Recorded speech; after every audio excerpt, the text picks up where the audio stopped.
दिवाली के दिन किन चीजों का विशेष ध्यान रखें, किस तरह से माँ लक्ष्मी को प्रसन्न करें। वामन का रूप धारण करके बलि के यज्ञ में आए और आके कहते हैं मुझे कुछ दे दो ना। वो कहते हैं नहीं बलि, मैं तुम्हारा गुरु, तुम्हें आदेश देता हूँ, संकल्प नहीं दोगे। ये विष्णु है। तो यही हुआ था आज के दिन, विष्णु और लक्ष्मी का मिलन होना था। विष्णु तो वहां चले गए, अब लक्ष्मी परेशान, मेरे पति कहाँ गए। यहाँ तक कहा गया है कि अगर किसी का विवाह में कुछ ज्यादा विघ्न आते हो तो गोधूली में विवाह कर दीजिए। मुहूर्त शुरू हो जाते हैं गोधूली से। लक्ष्मी विष्णु का पूजन, साथ में पुत्र गणपति को देसी घी, और वो भी गाय का हो। नमस्कार, स्वागत आप सभी का। आप देख रहे हैं अमर उजाला, मैं हूं आपके साथ प्रतीक्षा। दिवाली आ चुकी है, तैयारियां जोरों शोर से आपके और हमारे घर में शुरू हो चुकी हैं। नए कपड़े, नए गहने महिलाओं के लिए बड़ा पसंदीदा ये विषय है। और इसके अलावा घर की साफ सफाई के साथ पूजा अर्चना। माँ लक्ष्मी को खुश करने के लिए हर घर में अपनी समृद्धि के अनुसार, अपने विवेक के अनुसार सभी पूजन अर्चन करते हैं। लेकिन कुछ ऐसी बारीक और सरल चीज़ें हैं जिनसे कि आप माँ लक्ष्मी को यूं तुरंत प्रसन्न कर सकते हैं।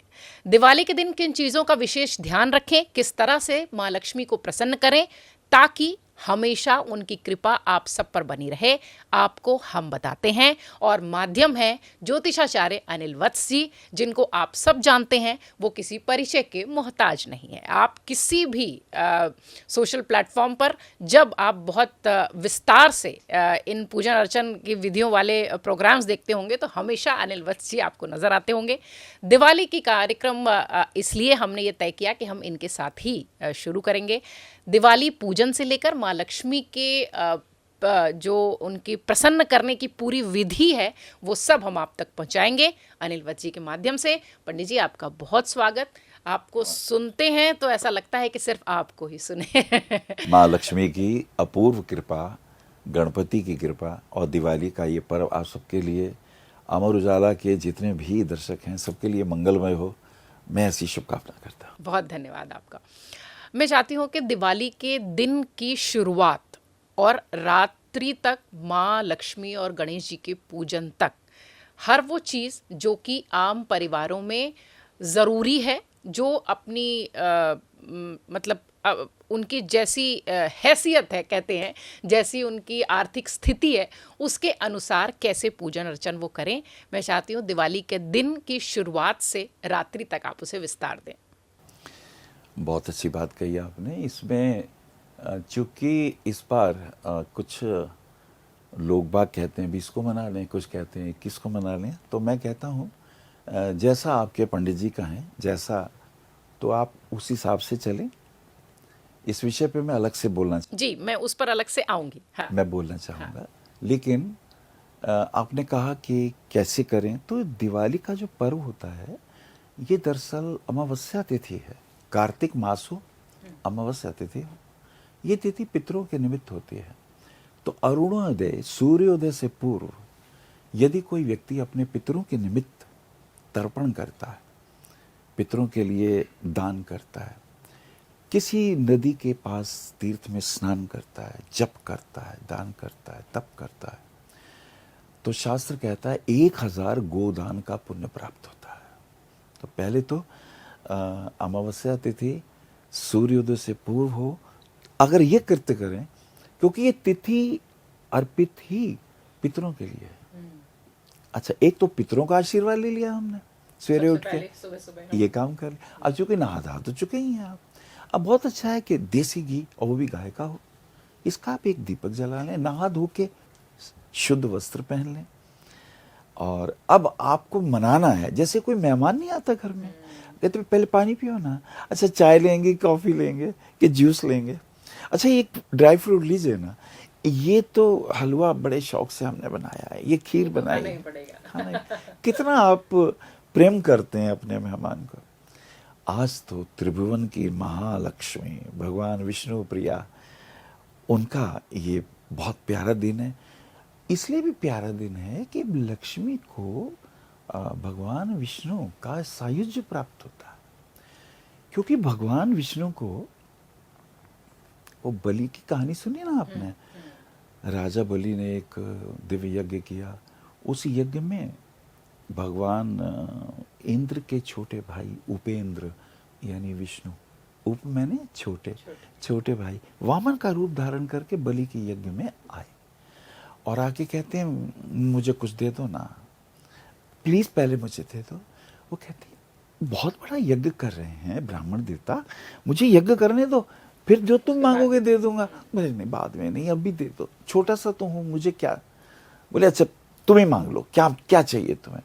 बोले पहले संकल्प ले लो, कभी मुकर गए तो। बोले कमाल है, मैं राजा बलि हूं। तो वो संकल्प लेते हैं। इसी बीच उनके गुरु शुक्राचार्य देख लेते हैं ये तो विष्णु है, ये तो छल करेंगे, ये तो इसका राजपाट सब कुछ ले लेंगे। वो कहते हैं नहीं बलि, मैं तुम्हारा गुरु, तुम्हें आदेश देता हूं, संकल्प नहीं दोगे, ये विष्णु है।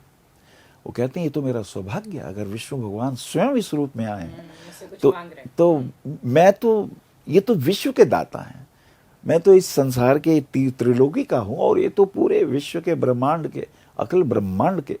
तो बोले मेरा तो सौभाग्य होगा। बोला नहीं तुम नहीं दोगे। बोले नहीं, मैंने वचन दिया, मैं दूंगा। तो जब शुक्राचार्य को लगता है ये नहीं मानेगा, वो लोटे के अंदर छोटा सा रूप बना के कि मैं पानी नहीं जाने दूंगा, विष्णु भगवान उसी वक्त एक तिनका, कुशा का तिनका लिख के उसमें मारते हैं, उसकी आंख में लग जाता है, उनकी आंख फूट जाती है, वो बाहर आ जाते हैं और वो जल आने लगता है। फिर वो संकल्प दे देते हैं। संकल्प दे के, आपको कथा पता है, विष्णु भगवान ने 3 पग भूमि मांगी थी, एक पग से पूरी पृथ्वी नाप ली थी, दूसरे पग से पूरा ब्रह्मांड नाप लिया। बोले तीसरा पग कहाँ रखूं। बोले मेरे सिर पे रखिए प्रभु। तो विष्णु ने सिर पे पैर रखे उन्हें पाताल की ओर, आजकल का अमेरिका वगैरह जो साइड है ना, इसको उस जमाने में पाताल कहते थे, वहां का उन्हें राजा बनाया। विष्णु बोले मैं तुमसे बहुत प्रसन्न हूं, वर मांग लो। बोले मेरे पास ही रहो ना, मेरा ये जो अखिल कोशा है, जो मेरा खजाना है, इसकी आप रक्षा करो ना। बोले तथास्तु, मैं तुम पर बहुत प्रसन्न हूं, तुमने अपने गुरु की बात ठुकरा कर अपने वचन को नहीं हारा, इसलिए मैं तुम पर प्रसन्न हूं। तो यही हुआ था आज के दिन, विष्णु और लक्ष्मी का मिलन होना था। विष्णु तो वहां चले गए, अब लक्ष्मी परेशान थी, मेरे पति कहाँ गए। बृहस्पति देव ने उन्हें कहा, एक विधि बताई कि तुम उस बलि को अपना भाई बना। तो आके उनके हाथ में कलावा बांधती हैं, भैया बनाती हैं। वो कहता बहना मैं बहुत प्रसन्न हूं, तू मुझसे मांग क्या मांगती है। बोले मेरे पति तुम्हारे पास हैं, उन्हें मुझे दे दो ना। तो आज के दिन लक्ष्मी और भगवान विष्णु का मिलन भी हुआ है और इसलिए लक्ष्मी विष्णु का पूजन, साथ में पुत्र गणपति को, गणपति बाएं बैठते हैं भगवती के, इधर लक्ष्मी जी हैं और उधर गणेश जी हैं, वो पुत्र हैं उनके, और साथ में भगवान विष्णु का पूजन किया जाता है। राजा बलि का भी पूजन किया जाता है, उन्होंने मुक्त किया था। अच्छा, भगवान शनिदेव का भी पूजन किया जाता है क्योंकि सारी रात्रि शनिदेव की है। महाकाली का पूजन किया जाता है, भगवती सरस्वती का भी पूजन होता है। लक्ष्मी गणेश, गणेश इसलिए विघ्न विनाशक हैं। गजाननम भूत गणादि सेवितम कपित जम्बू फल चारु भक्षणम उमा सुतम शोक विनाश कारकम नमामि विघ्नेश तव पाद पंकजम। उनको हम प्रणाम करते हैं, वो हर प्रकार के विघ्नों को दूर करते हैं। लक्ष्मी जी अगर विष्णु के साथ है तो गरुड़ वाहनी होती हैं, ध्यान रखिएगा। लक्ष्मी उल्लू की भी सवारी करती हैं। अब जो छल कपट से दूसरे का नुकसान करके, अब आजकल तो कलयुग है, दूसरे का अहित करके जो धन कमाते हैं, तो लक्ष्मी कहती है मैं उल्लू की सवारी करके आती हूँ। ऐसा व्यक्ति का धन का हरण कोर्ट में, कचहरियों में, न्यायालय में, अदालतों में होता है। और जब गरुड़ वाहनी बनते हो तो मैं उसके धन की रक्षा भी करती हूँ। भगवान कृष्ण कहते हैं ना, योग क्षेम वहम में हम, योग अप्राप्त की प्राप्ति, क्षेम जो प्राप्त हुआ उसकी रक्षा भी हो। तो लक्ष्मी और विष्णु की पूजन के आज के दिन अगर गणपति का पूजन होता है तो 7 जन्मों की दरिद्रता दूर होती है, धन समृद्धि प्राप्त होती है और भगवान विष्णु की कृपा से वो धन सुरक्षित भी रहता है। तो ये दीपावली वाले दिन प्रातःकाल आप ये प्रार्थना करें। अब मुहूर्त शुरू हो जाते हैं गोधूली से। सायकाल की जो गोधूली है, एक तो वो एक निशीत काल होता है, रात्रि का, मध्य रात्रि के बाद का। इसके अलावा 4 लगन है बड़े महत्वपूर्ण। स्थिर लगन हम लेते हैं, या तो वृषभ लगन हो वो स्थिर है, या सिंह लगन हो वो भी स्थिर है, वृश्चिक लगन हो या मीन लगन या कुंभ लगन हो, तो ये 4 लगन है, इन्हें स्थिर माना जाता है। यानी इन लगनों में अगर पूजा होगी, इन लगनों में जो धन आएगा, हम ऐसा सोचते हैं वो घर धन हमारे यहाँ स्थिर रहेगा। एक चर लगन है, 1 4 7 10, मेष राशि, कर्क राशि, तुला राशि और मकर राशि, इनमें धन आता है और चला जाता है। पर स्थिर लगनों में अगर आपके पास धन आता है, स्थिर रहता है, ऐसी मान्यता है। तो इन्हीं 4 लगनों में पूजन होता है। अब अगर दोपहर का पूजन करना है, अगर आप ऑफिस में हैं तो ऑफिस में भी तो पूजन करते हैं ना, धूप दीप जलाया और भगवती लक्ष्मी और गणपति की मूर्ति रख के पहले गणपति को प्रणाम किया, ओम विघ्न विनाशक गणपते नमः, या ओम गंग गणपते नमः ऐसा बोल दीजिए। लक्ष्मी जी का आप बोल दीजिए, ओम विष्णु प्रियाय लक्ष्मी नमः ऐसा बोल दीजिए। ये आपने दिवाली वाला पूजन अपने ऑफिस में कर लिया। कुछ व्यापारी होते हैं वो नई बही बदलते हैं, क्योंकि इनमें बही खाते बदलते हैं, तो बही खाते पे वो काली स्याही से लिखते हैं। अब यहाँ महाकाली का पूजन होता है, वो जो काली रोशनाई से हम लिख रहे हैं ना, ओम महाकाली दिव्यई नमः, उनका हम पूजन करके बही खाते भी नए बनाते हैं। आजकल लेजर वगैरह नए बनाए जाते हैं, ऐसा मान्यता है। अब काली का पूजन और ये तो वहाँ शक्ति रूप कर लिया आपने। सायकाल को घर आए तो वो जो गोधूली का मुहूर्त है वो बड़ा इंपॉर्टेंट है।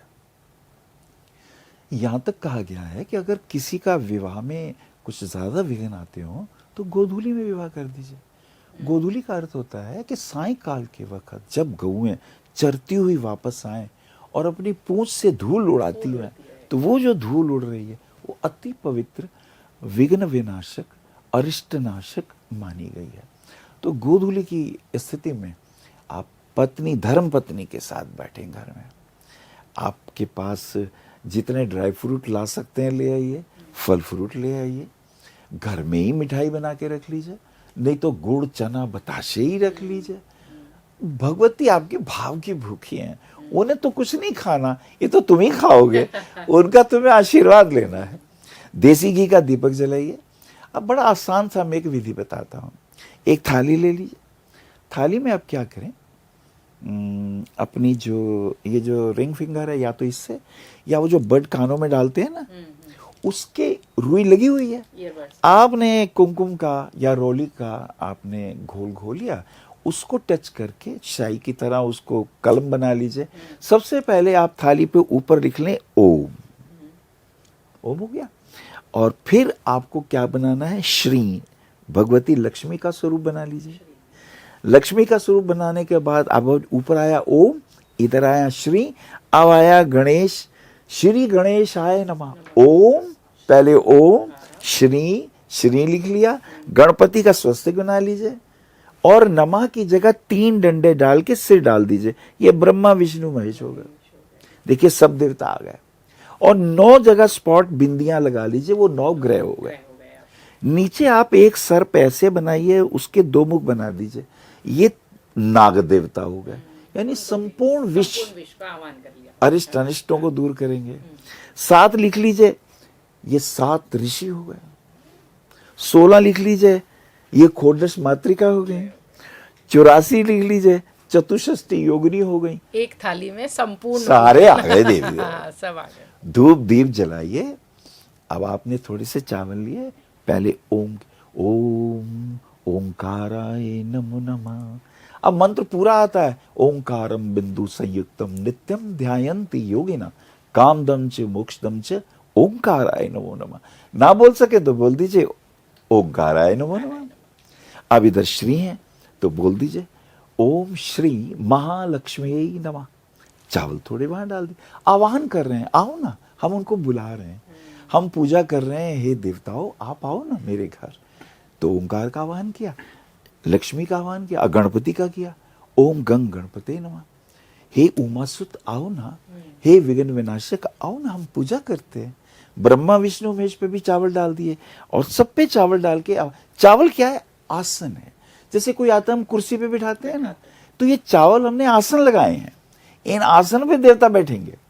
अब ब्रह्मा विष्णु महेश को आपने ओम ब्रह्मदेवाय नमः, ओम विष्णवे नमः, ओम रुद्राय नमः ऐसा बोल दीजिए आसान तरीके से। जिनको मंत्र आते हैं वो सारे मंत्र बोले। महालक्ष्मी का मंत्र बोल दें, ओम हिरण्यवर्णा हरिणी स्वर्ण रजस्रजाम चंद्रा हिरण्यमयी लक्ष्मी माँ। ये आप ये भी बोल सकते हैं।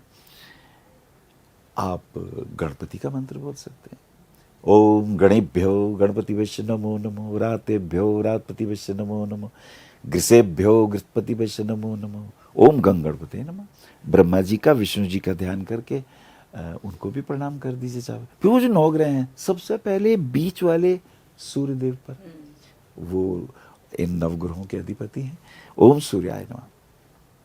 सूर्य के बाद आपको ओम चंद्रमसे नमः। फिर चंद्र बिल्कुल बीचों बीच है, मंगल दाहिनी तरफ है, ओम भवाय नमः। मंगल के बाद बुध बिल्कुल आपके ऊपर है, लेफ्ट में, ओम बुद्धाय नमः। गुरु उसके नीचे है, ओम गुरुवे नमः। शुक्र बिल्कुल इधर दाहिनी तरफ है, उनको ओम शुक्राय नमः ऐसे बोल दीजिए। और शनि बिल्कुल सूर्य के नीचे, ओम शनि देवाय नमः। फिर ओम राहवे नमः केतवे नमः, इनको प्रणाम कर लीजिए। और 7 माता को ओम सप्तघृत मात्रे नमः। 64 योगिनियों में ओम चतुष्षष्टि योगिनी है, उनको प्रणाम कर लीजिए। और फिर खोडश मातृभ्यो नमः, उनको प्रणाम कर लीजिए। और फिर अष्टकुल नाग नगेभ्यो नमः, इनको प्रणाम लीजिए। जी हो गया दिवाली पूजा। इतना सरल है। और फिर कहिए प्रभु मुझसे कोई गलती हो गई हो मंत्रोच्चारण में तो क्षमा कर दो ना। आवानम न जानामि विसर्जनम। इसमें एक कलावा जरूर बांधते हैं। कलावा इसलिए बांधते हैं कि यही कलावा बांधा था भगवती लक्ष्मी ने भगवान विष्णु को। और मंत्र जो बृहस्पति देव ने बोला था वो वाला मंत्र बोल दिया था। उस मंत्र का प्रभाव यह था कि वो व्यक्ति अपने चरित्र और आचरण से उस वचन से बन गया। ठीक है, तो ये। और फिर आपने जो प्रसाद है वो आपका तैयार है। थोड़ा थोड़ा प्रसाद देवताओं को भोजन मुंह लगाइए उनको, और फिर सब जने थोड़ा थोड़ा प्रसाद ले लीजिए। इसमें वैसे चीनी के बने हुए बाजार में खिलौने भी मिलते हैं, बताशे मिलते हैं, खीले मिलती हैं, ये सब ले आओ ना। ये सब असली प्रसाद है। वो जो खीले हैं उसमें लक्ष्मी का वास। तो ये प्रसाद सबको आप दे सकते हैं। और इस तरह आपने सरल भाषा में कर लिया। गोधूली में खास साधना करनी है तो फिर वो मैंने बताया ना आपको, रात्रि की निश्चित काल की साधना योगियों के लिए। कुछ तांत्रिक हैं, कुछ मांत्रिक हैं, वो अपनी कुल परंपरा के अनुसार पूजन कर लें। वो सब जगह अलग अलग भी वो अलग है। वो जैसा उनके मन में आए वो कर लें। और 4 लगन बड़े प्रतिष्ठित हैं, जैसे हमने बताया, वृषभ, फिर इसके बाद सिंह, फिर वृश्चिक, और फिर कुंभ लगन में हम ये पूजा कर लें। अच्छा, इसके दिन बहुत सी बातें जुड़ी हुई हैं। कुछ लोग कहते हैं आज के दिन जुआ खेलना चाहिए। हाँ, इस पर मैं आने को थी, क्योंकि बहुत सारे घरों में इस तरीके की परंपराएं हैं कि जुआ खेलना चाहिए। और कई बार हमने दिवाली के दूसरे दिन बहुत सारे ऐसी घटनाएं भी पेपर में पढ़ी हैं या अखबारों में देखी हैं या टीवी पे देखी हैं कि जुए के खेलते समय लड़ाई हुई या कुछ हुआ, या धन को लेकर एक दूसरे से। तो इस तरीके की चीज़ें बहुत सारी आती है। तो ये जुआ खेलने का क्या वो है? मैं असल में इसको द्यूत कीड़ा कहते हैं। द्यूत को हमने जुआ पता नहीं क्यों बना लिया। द्यूत का अर्थ होता है हम ये जाने हमारा आने वाला वर्ष कैसे रहेगा। तो शिव और पार्वती ने ही द्यूत कीड़ा की थी, और द्यूत कीड़ा के अंदर पार्वती जीत गई थी। तो पार्वती चाहती थी, शिव जी से कहा सबके महल हैं, तो मुझे कैलाश पर्वत पे रखते हो, पहाड़ों पे, हमारे लिए भी तो एक महल होना चाहिए। तो उन्होंने कहा देवी हम तू प्रकृति है, मैं पुरुष हूं, हमें तो प्रकृति के साथ रहना चाहिए, जहाँ पेड़ पौधे हों, झरने हों, पहाड़ हों, ध्यान के लिए। हमारे लिए तो योगियों के लिए तो ये स्थान प्रिय। बोले नहीं, मुझे भी दो ना। इंद्र के पास देखो स्वर्ग लोक है, सबके पास अपने अपने लोग हैं। बोले ठीक है, विश्वकर्मा को बुलाया, बोले भी बनाओ नगरी, और नगरी बना दी। अब बोले इसका उद्घाटन करना, गृह में प्रवेश करना। तो किसको बुलाएं? बोले वो रावण को बुलाओ, वो सबसे बड़ा भैया इस वक्त शिव भक्त नहीं, पंडित है, उससे बड़ा महापंडित नहीं है, उसे बुलाओ। अब पंडित जी आए, उन्होंने अब बोले भाई अब दक्षिणा में पंडित जी क्या चाहिए आपको? बोले यही नगरी दे दो मुझे। तो शिव जी ने कहा कि देखा, मैंने तुम्हें पहले ही कहा था कि हम लोग प्रकृति के पास रहें तो ज्यादा ठीक है। और लंका रावण भाई साहब ले गए। तो अच्छा, वो पार्वती के लिए बनी हुई लंका नगरी उनके लिए बनाई थी, विश्वकर्मा ने बनाई थी। तो भगवान शिव ने कहा देखा, तो द्यूत में भी जीत गई, अब वो जीती जिताई चीज जो है वो देखो दक्षिणा में रावण ले गया। तो उसका अर्थ ये था कि हमारा भविष्य कैसा रहेगा। तो उसमें जीत हार का कुल इतना, वो एक ही बार खेलते हैं और उसका मतलब ये होता है कि भाई हमारा भविष्य जांचने की एक प्रकृति जन्य सरलतम विधि इसका यूज किया गया। अच्छा, दूध कीड़ा बहुत प्रकार की है, रस्साकशी भी होती है। एक तरफ राजा के पुत्र खींचते हैं और एक तरफ जनता खींचती है। यदि जनता जीत जाए तो उस वर्ष राजा की कृपा जनता पे बनी रहेगी, राजा अपनी जनता का ध्यान रखेगा। यानी इन क्रीड़ाओं का मतलब ये होता था किस प्रकार राजा अपना राजधर्म निभाए, अपनी जनता के बीच में उनके दुखों का, कष्टों का ध्यान रखे, निवारण करे। तो द्यूत क्रीड़ा का तो ये मतलब है। और भी है कि रात को भाई दरवाजे खुले रखो, लक्ष्मी आएंगी घर में, ये भी बड़ी मान्यता है। तो वास्तविकता ये, अब आजकल के जमाने में तो कहीं चोर ही ना आ जाए, डाकू ही ना आ जाए, आपने वो दीपक तो जला ही रखा है। दीपक त्रयोदशी को भी जलाएं, नरक चतुर्दशी को भी जलाएं और अमावस्या को भी जलाएं। ये तीनों दिनों का दीपक जलाने से अकाल मृत्यु के भय नहीं होते, ऐसे यम भगवान ने कहा है। और हाँ, ये बात तो सही है कि दरवाजे खिड़कियां खोल दें, ये नहीं, और मन की खिड़की खोलें, मन की खिड़की खोलें। दूसरों के दुख सुख में काम आए, इसका गहरा अर्थ लेना चाहिए। इसका भाव भगवान ज्यादा समझेंगे कि कौन दुखी है और कोई पुकारता है तो हम उसका मजाक ना उड़ाएं। दुख सुख में अगर हम कर सकते हैं, हेल्पिंग एटीट्यूड होना चाहिए। तो लक्ष्मी कहती है मैं बड़ी प्रसन्न होती हूँ, तो मैं गरुड़ पे सवारी करके आती हूँ, तो उस घर की मैं धन भी देती हूँ और उस धन की रक्षा भी करती हूँ। ये बहुत सारी चीजें इसमें मिली जुली सी है। और आज के दिन एक खास विधि है, दिवाली वाले दिन, जो मैं अपने दर्शकों को देना चाहता हूँ। वो जो हमने त्रयोदशी वाले दिन कमल गट्टे के आज हवन करना है ना, तो आज हम हवन करेंगे और वही स्थिर लगन में करेंगे। यानी या तो वृश्चिक लगन हो, या वृषभ लगन हो, या कुंभ लगन हो, या वृषभ लगन हो। तो इस लगन में रात के समय बैठ जाएं, चाहे देसी घी आपके पास होना चाहिए, गाय का देसी घी हो, और एक चम्मच के अंदर वही जो 108 आपने एक कमल गट्टा उसमें रखा, डुबोया, और अग्नि में आपने देना है। और वही मंत्र नमः कमल वासन्यै, अब देखिए मंत्र बदल गया, कमल वासन्यै नमः कहा था, अब हम क्या कह रहे हैं, नमः कमल वासन्यै, कमल के अंदर वास करने वाली भगवती लक्ष्मी को प्रणाम करता हूं। और फिर स्वाहा, नमः कमल वासन्यै स्वाहा। इसमें स्वाहा शब्द को समझना है। जब हम स्वा कहते हैं तो अग्निदेव पुरोहित हैं, वो मुख खोलते हैं, आ, तो तभी हमने आहुति देनी है, हा स्वाहा, तो उनके मुंह में। अभी क्या होता है, हम स्वाहा और बाद में डालते और ऐसे फेंकते, ऐसे नहीं भैया। जैसे माँ बच्चे को प्यार से खिलाती है, ऐसी आप दीजिए। लक्ष्मी की बड़ी कृपा आपके ऊपर होने वाली है। ये जो त्रयोदशी को प्रयोग किया था, आज लक्ष्मी भगवती वाले दिन, दीपावली वाले दिन हम ये प्रयोग करें।